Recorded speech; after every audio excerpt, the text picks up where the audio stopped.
కార్తీక సోమవారం కన్నా 100 రెట్ల ఫలితం కార్తీక మాసంలో వచ్చే శని త్రయోదశి. ఆ శని త్రయోదశి కంటే 1000 రెట్ల ఫలితము కార్తీక పౌర్ణమి రోజున.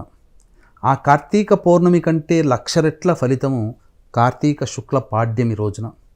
ఆ కార్తీక శుక్ల పాడ్యమి కంటే 1,00,000 రెట్ల ఫలితము కార్తీక ఏకాదశి రోజున. అటువంటి కార్తీక ఏకాదశి రోజున అనంతమైనటువంటి ఫలితం అనేటువంటిది ఈ యొక్క కార్తీక శుద్ధ ద్వాదశి రోజున కలుగుతుంది. కాబట్టి వీక్షించేటువంటి ప్రేక్షకులు ఈ కార్తీక శుద్ధ ద్వాదశి రోజున కనీసము ఒక్క బ్రాహ్మణుడికైనా కానీ భోజనం పెట్టమని శాస్త్రం. అనంతమైనటువంటి పుణ్య ఫలితం కలుగుతుంది. వస్త్రదానము చేయాలి, అలాగే దూడతో కూడుకున్నటువంటి ఆవుని దానం చేయాలి.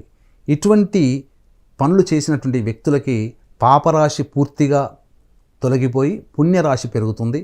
తత్కారణం చేత ఆ కుటుంబము సకల సంపదలతో భోగభాగ్యాలతో శివానుగ్రహంతో వెలసిల్లుతుందని చెప్పడంలో ఏమాత్రం సందేహం లేదు.